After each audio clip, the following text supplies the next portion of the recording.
ఇక కాళేశ్వరం ప్రాజెక్టు నుంచి నీళ్ల తరలింపు వ్యవహారం తెలంగాణ రాజకీయాల్లో నిప్పులు పుట్టిస్తోంది.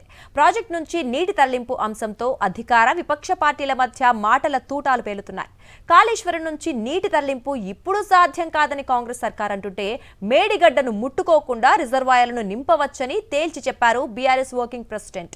ప్రస్తుతం తెలంగాణలో రైతులు పడుతున్న ఇబ్బందులు కాలం తెచ్చిన కరువు కాదని కాంగ్రెస్ తెచ్చిన కరువు అని ఫైర్ అయ్యారు కేటీఆర్ వ్యాఖ్యలకు ధీటుగా స్పందించారు తెలంగాణ ముఖ్యమంత్రి రేవంత్ రెడ్డి. ఎన్డీఎస్ఏ సూచనల్ని మాత్రమే తాము పాటిస్తామని ఖరాఖండిగా చెప్పారు రేవంత్.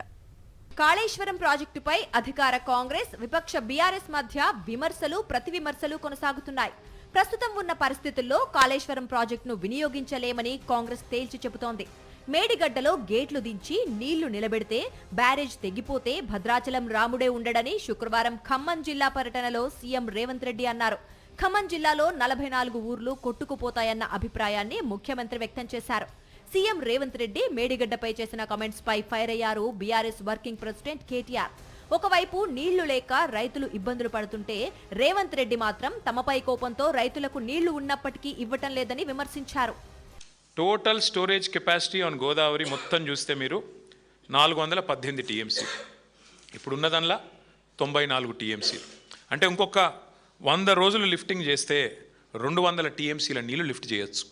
దాంతో ఏమవుతుంది? మిడ్ మానేర్ నిండుతుంది, లోవర్ మానేర్ నిండుతుంది, ఎస్ఆర్ఎస్పి నిండుతుంది, మల్లన్న సాగర్ నిండుతుంది, కొండపోచమ్మ సాగర్ నిండుతుంది, అనంతగిరి రిజర్వాయర్ అది నిండుతుంది, మలక్పేట్ రిజర్వాయర్ నిండుతుంది, బస్వాపూర్ రిజర్వాయర్ కూడా నిండుతుంది. మొత్తం ఈ గోదావరి బేసిన్ అంతా సస్యశ్యామలం చేసే అవకాశం ఇవాళ ఈ రాష్ట్ర ప్రభుత్వానికి ఉంది. ఇది కాలం తెచ్చిన కరువు కాదని కాంగ్రెస్ తెచ్చిన కరువని తీవ్రంగా విమర్శించారు కేటీఆర్. రిటైర్డ్ ఇంజనీర్ల నివేదిక చూసి అయినా రేవంత్ రెడ్డి సోయి తెచ్చుకోవాలని సలహా ఇచ్చారు. కేటీఆర్ విమర్శలపై తీవ్రంగా స్పందించారు తెలంగాణ ముఖ్యమంత్రి రేవంత్ రెడ్డి. డ్యామేజ్ ని అరికట్టడానికి ఎన్డీఎస్ఏ సూచనలు కూడా చేసిందని తాము వాటిని పాటిస్తామని తేల్చి చెప్పారు. పునరుద్ధరణ పనులు చేయాలన్నా రీడిజైన్ చేయాలి అన్నా ఎన్డీఎస్ఏ సిడబ్ల్యూసీ అనుమతులుండాలని అన్నారు. Annaram barrage Saraswati pump house కు 25 కిలోమీటర్ల దూరంలో ఉందని, కన్నపల్లి దగ్గర నీళ్లు విడుదల చేసి అన్నారం దగ్గర పోస్తే ఉపయోగం ఉండదని స్పష్టం చేశారు. సో ఇప్పుడు వాళ్ళ తెలివితేటలన్నీ అతి తెలివితేటలన్నీ ప్రదర్శించి ప్రజల్ని మభ్యపెట్టి ప్రభుత్వం మీద బురద జల్లి మమ్మల్ని తప్పు పట్టి ప్రజల్ని వంచి ఉన్నది కొట్టుకుపోయేటట్టు చేయాలని ఈరోజు ఎన్డీఎస్ఏ స్పష్టంగా ప్రతి బ్యారేజ్ మీద క్లియర్గా చెప్పింది. అందులో ఉన్న లోపాలేంది, దాని మీద ముందస్తు తీసుకోవాల్సిన జాగ్రత్తలేంది. నువ్వు రిపేర్స్ చేసే వరకు ఎట్టి పరిస్థితుల్లో గేట్లు దించొద్దు, గేట్లు మొత్తం ఎత్తి పెట్టండి, ఓపెన్గా పెట్టండి అని చెప్పింది. అందుకే ఈ గేట్లన్నీ ఎత్తిపెట్టినాం.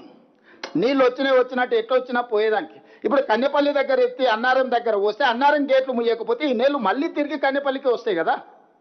అందుకోసమనే ఈరోజు ఇది ఎత్తిపోయడం అనేది కుదరదు.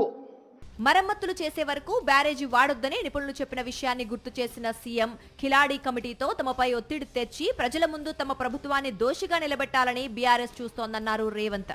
ఖిలాడీ కమిటీతో తమకు పని లేదని, తాము ఎన్డీఎస్ఏ ఆదేశాల మేరకే పనిచేస్తామని విస్పష్టంగా ప్రకటించారు. మరిన్ని అప్డేట్స్ కోసం ఛానల్ ను సబ్స్క్రైబ్ చేయండి. నోటిఫికేషన్స్ కోసం బెల్ ఐకాన్ పై క్లిక్ చేయండి.